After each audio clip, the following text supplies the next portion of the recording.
Frederick Barbarossa was Holy Roman Emperor and the only European ruler to go on crusade twice. In late 1187, he received urgent appeals from the Crusader states after Jerusalem fell to Saladin, and at age 67 he took the cross again. His force of 15,000 men was the largest single army ever sent on a crusade. The German army advanced through Anatolia, winning at Philomelium and defeating the Turks again at Iconium, pushing Saladin to divert troops. However, after entering Cilician Armenia, Barbarossa followed a shortcut along the shallow Sayf river. On June 10, 1190, near the castle of Seleucia, now known as Silifke, he drowned. Accounts differ. Some say he attempted to swim across and was swept away by the current, others say he fell from his horse and sank under the weight of his armor, and some claim he had a heart attack or stroke while bathing, exhausted by the heat and long march. His sudden death broke the momentum of the crusading army. Thousands of soldiers abandoned the campaign.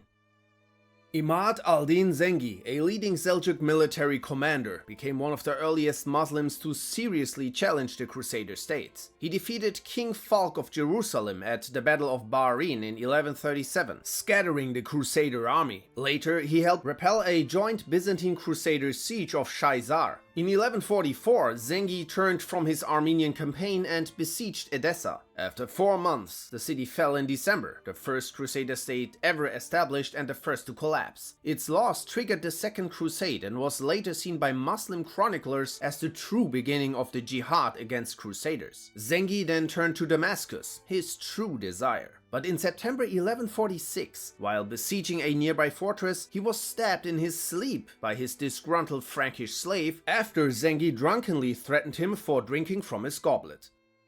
Baldwin IV, the Leper King, ruled Jerusalem from 1174 and became known for leading his weakened Crusader kingdom with determination despite severe leprosy. He won a major victory over Saladin at Montgesard in 1177 and stopped him again at Belvoir Castle, earning a reputation as one of Saladin's most feared enemies. But by 1183, his condition worsened sharply. He could no longer walk or use his hands and eventually went blind when he lost the ability to blink.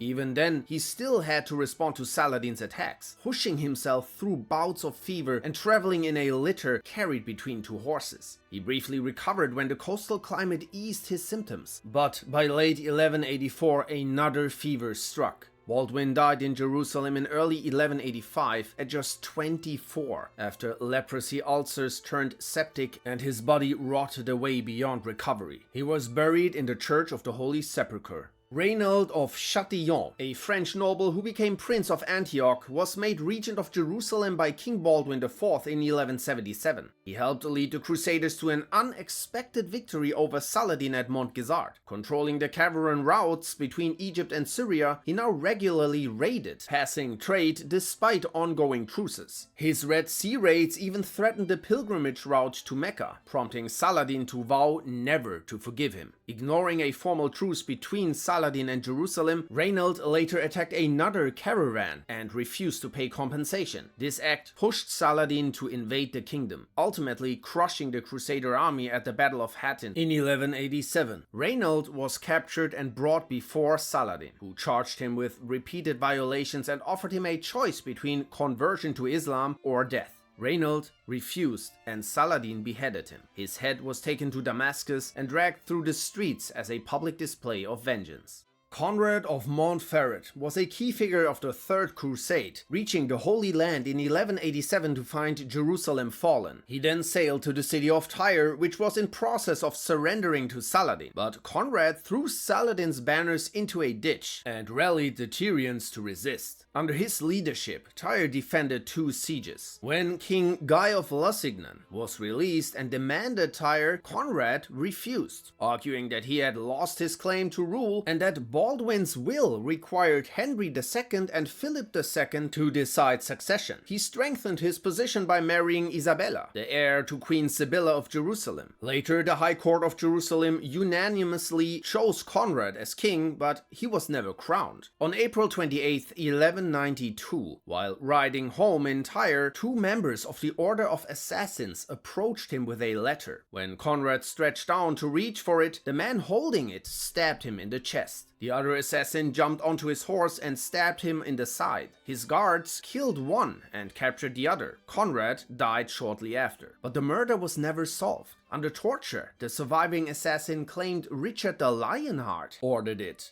Isabella's first husband, Humphrey of Toron, and even Saladin have been suggested, but both are unlikely. Suspicion fell on Henry II of Champagne, who arrived in Tyre soon after the murder.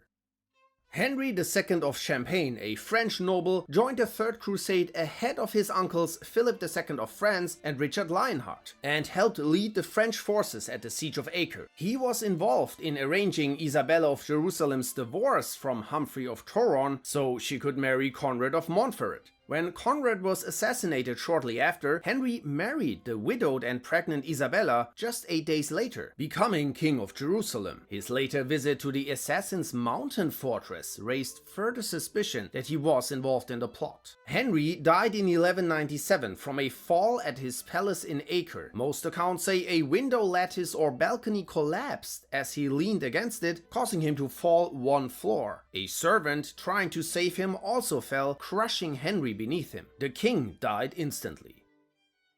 Leopold V, Duke of Austria and Styria, is known for his role in the Third Crusade. After learning of Frederick Barbarossa's death, he sailed to the Holy Land and took command in the final stage of the Siege of Acre, then under Saladin's control. The Crusaders took Acre, but when Richard Lionheart removed Leopold's banner from the city walls, he left for Austria in anger. Back home, he complained to Emperor Henry VI about Richard, who was already suspected of involvement in Conrad of Montferrat's murder. When Richard attempted to return home in disguise, he was recognized in Austria and arrested at Leopold's order, then imprisoned until a massive ransom was paid. Leopold was excommunicated for capturing a fellow crusader. To gain absolution, he prepared for another crusade, but in 1194, his horse fell on him and crushed his foot at a tournament. Unable to find a surgeon willing to amputate his foot, he ordered his servants to chop it off with an axe. They succeeded, but the wound became infected and he eventually died of gangrene.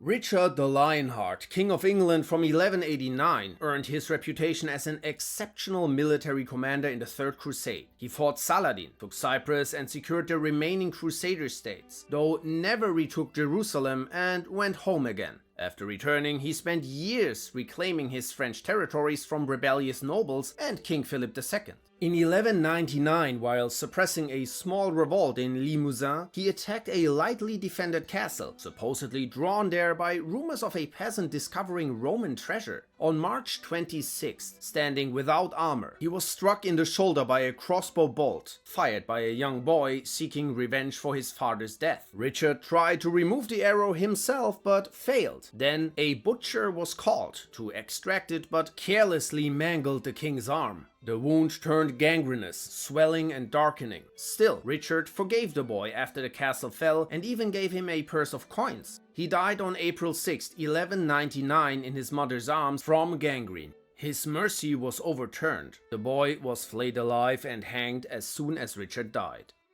Saladin, the first Sultan of Egypt and Syria, united much of the Muslim world under his rule. In July 1187, he decisively defeated the Crusader army at the Battle of Hattin, a catastrophic loss for the Crusaders that allowed him to capture nearly all their cities. Jerusalem surrendered to him in October, triggering the Third Crusade, but his prolonged conflict with Richard the Lionheart ended without a victor and in a truce. In March 1193, at around 56, Saladin suddenly fell ill with a severe fever in Damascus. He weakened fast, lost the ability to speak, and despite treatments like bloodletting and enemas, he died of typhoid. He had given away almost all his wealth in charity, so he died broke. Al-Muazzam Turanshah became Sultan of Egypt in 1249, but quickly alienated the powerful Bari Mamluks by threatening them, favoring his own faction and promoting black slaves to high positions. He then commanded the Egyptian army at the Battle of Fariskor in 1250, decisively defeating the Seventh Crusade and capturing Louis IX of France. But eventually, the Baris had had enough of him. On May 2, 1250, during a banquet, some of his own soldiers, led by by a man called Baybars, rushed in and gashed his hand. Wounded, Turanshah fled to a tower by the Nile, which was set on fire. He ran for the river, but was struck in the ribs by a spear. He then dove into the water, while his pursuers shot arrows at him. Unable to reach him from the shore, Baybars himself waded into the water and chopped him into pieces. Then his heart was removed to show it to the captive French king, though no reward was given.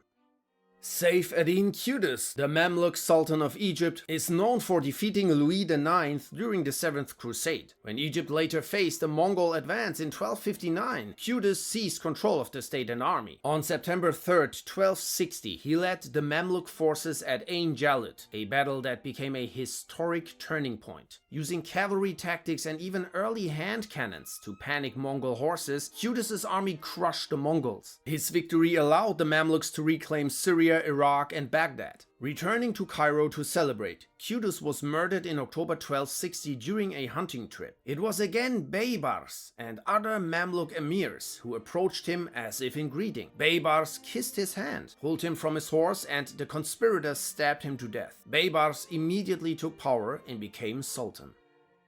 Baybars spent his reign dismantling the remaining Crusader presence. He struck Acre, Nazareth, and many other strongholds. He even invaded Cilician Armenia, and his capture of Antioch in 1268 was devastating. Although he promised to spare the population, he sacked the city and killed or enslaved most. In 1277, he campaigned against the Mongol-controlled Seljuk Sultanate, but the threat of a larger Mongol attack forced him back to Syria. Baybars died in Damascus on June 30th, 1277, at 53, by accidentally drinking poisoned mare's milk meant for a visiting Seljuk prince. Others suggest he died from a stomach illness or a battle wound. Louis IX was king of France from 1226 and known for his piety and sense of justice. After recovering from serious illness, he vowed to lead the 7th Crusade against Muslims who were invading Christian lands in Egypt and North Africa. He managed to take the port of Damietta, but his campaign collapsed at the Battle of Fariskur in 1250, where he lost his army and was captured. His release was secured through a massive ransom that matched France's annual income. After 4 years spent strengthening what remained of the Crusader Kingdom of Jerusalem, he returned to France. Still committed, he took the cross again in 1267 and planned another expedition. In 1270, he landed at Carthage. But an outbreak of dysentery, an intestinal inflammation that causes bloody diarrhea, swept through his camp. Louis died on August 25, 1270. His heart and intestines were buried in Palermo, while his bones were carried to Paris. Peter the Hermit, a French priest, became one of the most influential voices of the First Crusade. After Pope Urban II called for the crusade, Peter's fiery preaching in France and Germany convinced tens of thousands of peasants, serfs, and townsfolk to march to the Holy Land. He promised divine protection and eternal life for his army, but provided neither training nor supplies. The People's Crusade left months before the main Crusader armies. Peter led roughly 40,000 untrained and ill-equipped followers eastward, among them women and children. But once they crossed into Asia Minor, the Seljuk Turks annihilated them at the Battle of Civitate in 1096. Peter survived the slaughter and joined the main First Crusade. He was present at the siege of Antioch and the capture of Jerusalem, contributing more through preaching and morale than combat. His later life is obscure, but tradition holds that he died peacefully of old age in 1131 in a monastery he founded in present-day Belgium. Godfrey of Bouillon, one of the main leaders of the First Crusade, became the first ruler of Jerusalem in 1099. Answering the Pope's call and driven by religious devotion, he sold most of his lands to raise an army. He helped capture Nicaea and Antioch, and during the final assault on Jerusalem, he held a siege tower in place with one arm while firing his crossbow. His men broke through, and he was among the first Crusaders to enter the city. His death soon followed. Christian chroniclers say that he fell ill near Caesarea and died in Jerusalem on July 18, 1100, likely from typhoid. Arab accounts claim he died in 1099, struck by an arrow while attacking Acre.